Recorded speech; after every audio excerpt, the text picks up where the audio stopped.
Have you ever thought back on an event or an experience in high school and realized just how stupid it was? I believe we all have. At least I have. Mine happened during my senior year of high school. On a weekend in May, my parents were out of town, so my inner rebellious self decided to sneak out and go clubbing, even though I promised my parents otherwise. Since I was sneaking out, I couldn't use my own driver, so my guy friend agreed to pick me up and bring me back home later that night. What I didn't know was that he was driving himself and not with his driver, so by knowing this, I asked, "How are we supposed to get home if we're both drunk at the end of the night?" He said he won't drink that much and will sober up at the end of the night. So being a little too excited for the night, I believed him and we went, and the night went on, we had fun, and it was finally time to go home. I knew my friend was still a bit tipsy, so I asked, "Are you okay? Can you drive home?" And he said, "Yeah, I'm pretty much sober, I can drive." So being a little tipsy myself, I believed him, and he proceeded to bring me home. It was a bit scary, but at that very moment and in that very state, it was rather exciting. We turned on some music, opened the windows, and let the natural air blow into our faces. It was definitely a moment never to forget. But the next morning, when I was finally sober, I realized just how dangerous the night was, and I was disappointed in myself and was disappointed in my guy friend for not driving home sober. Driving under influence is never the right decision. One should never, ever get behind the wheels when still having alcohol in their system. It does not only endanger the person driving, but it also endangers the people around both physically and emotionally. There's a reason why that drunk driving is a big issue, and today we'll be looking at why and how you can make a difference. Driving under influence happens when a person drives with an alcohol BAC level of exactly or more than 0.08%. Sadly, it happens all the time. According to a website called Law, between 2012 to 2013, 7,327 people were killed. And in 2013 alone, one person died every 53 minutes. Every day, 28 people die, and 300,000 people drive drunk all across the United States, but only less than 4,000 are arrested. Each year, it costs the United States $132 billion, a huge amount of money that could be used elsewhere for a greater good. And lastly, the statistic of all is that in 2013, 1,149 children were killed. Of this bunch, 200 of them were in alcohol-related crashes. And of this bunch, 121 of them were in vehicles where the driver was driving drunk, and 29 of them were either pedestrians or cyclists. So this just shows how fatal the effects of drunk driving are. So what are some of the penalties of drunk driving?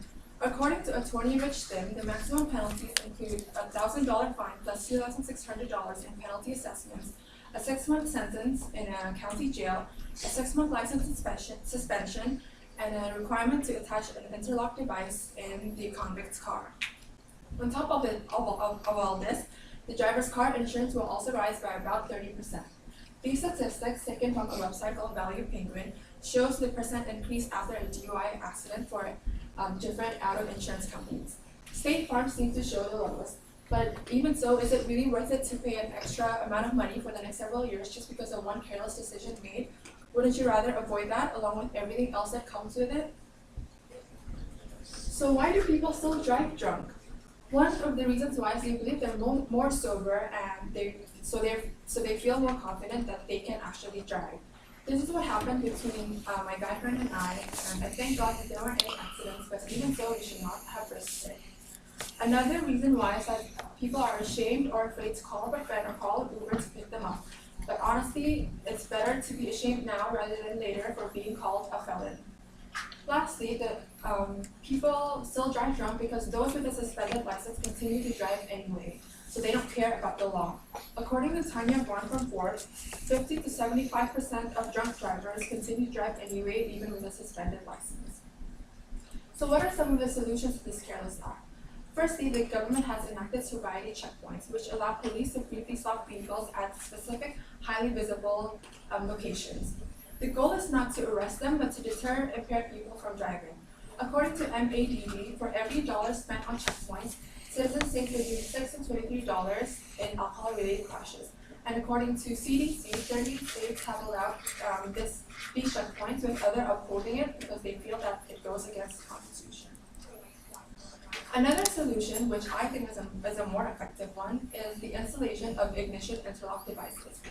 These devices, according to lifesaver.com, are devices that measure the alcohol level on the driver's breath samples. Also known as IIDs, these devices prevent the car from starting up if the alcohol level on the driver is above a certain limit, and throughout the drive, the device will ask for breath samples at random intervals. According to Sean from diverse.com, states are increasingly allowing first-time convicts to avoid license suspension, but to use one of these devices in their car. And as a result, this has shown a 50 to 90% reduction in drunk driving rearrest rates. After New Mexico established this law, it said, and I quote, to have experienced a 37% reduction in statewide rearrest rate, a 31% reduction in alcohol-involved crashes, and 35% fewer DUI-caused fatalities. Also, 80% said the sanction was fair, and 82% agreed it helped in reducing drunk driving. One of the reasons why these IIDs are effective is because those with a suspended license continue to drive anyway, because if they're willing to drive drunk in the first place, then they're probably still willing to drive on a suspended license. Therefore, this policy gives them the incentive to continue to drive while still complying by the rules. Unfortunately, there are loopholes to this policy. Survey has shown that once IIDs are removed, the rearrest rate go up to what it was before, meaning that these drivers go off driving drunk.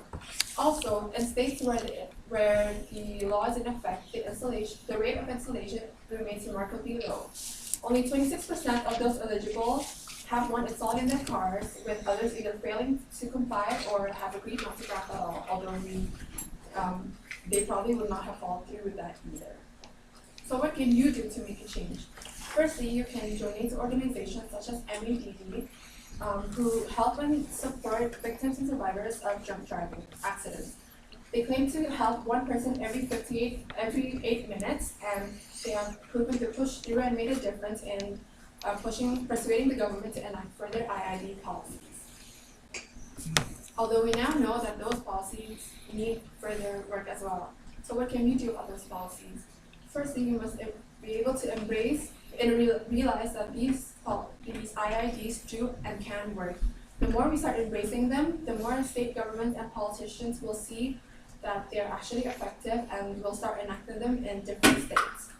Therefore, join me in raising awareness and starting a petition to ask the government to enact further IID policies throughout the states across the United States. Not only this, but the IID should remain longer in the convict's car just to make sure that they continue to drive by the rules. Driving under influence will always be wrong. If you know you are going to drink, take a friend with you to bring you home or take an Uber. It's not hard at all. I am ashamed of ever thinking drunk driving was fun, and since that night, my guy friend and I never drove drunk ever again. The laws are there for a reason, but the providing checkpoints and the IIDs will never stop careless people from drunk driving. Therefore, change starts with you. Choose not to drive drunk and prevent the people around you from driving drunk. Spread the word, raise awareness, and help persuade the government to enact further IID policies. And one day that change you started will begin to show. As my high school teacher once said, you can hand over your keys or your life. Make the right decision.